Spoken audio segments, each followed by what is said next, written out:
when was power not a part of your game? So tell me about, when did accuracy, power, keeping it in play, and then winning all kind of come together?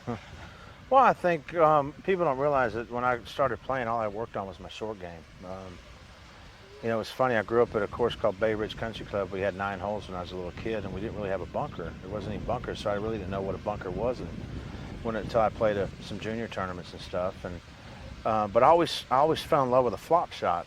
We had some really great Bermuda greens, real small, that a little elevated, so you had to hit a lot of flop shots. And to answer your question, I think it's everything. I always wanted to win, always want to win, but when you can combine power in a short game, which these guys do on tour now, that's the only way you can win.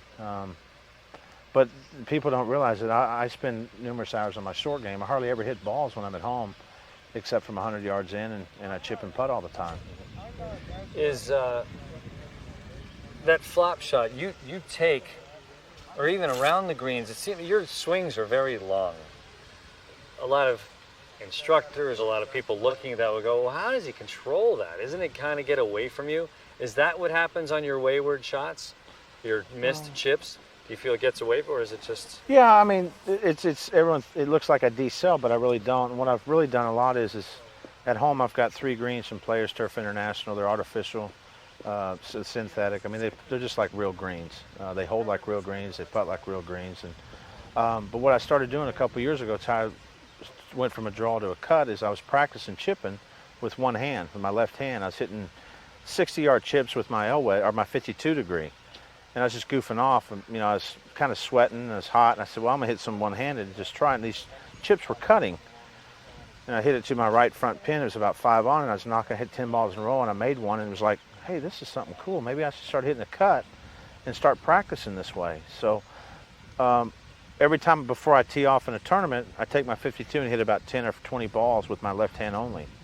And what that does for me is all my swings, I always want to finish here inside 160 yards. I always want to finish the iron shot here because I've hit nothing but 3/4 shots now. And a lot of my long irons, I do the same thing unless I really go at it. But that has made me, that's what's improved my whole game, is just hitting one-handed shots. You hear teachers always say, if you can, you want to hit the ball right there like you're hitting your arm up against a wall or something. And at impact, you want the club and your arm to be like that. And my left arm has gotten so much stronger, so it's made it a lot easier for me to control the ball, hit 3/4 shots, and my driving's just been, I'm never going to be a guy that's going to hit a ton of fairways. Any guy that hits it long is not going to hit a lot of fairways. If I hit 55 to 60% of my fairways, I'm doing pretty good. I want to talk about that action, that one-handed action. That allowed you to cut it. So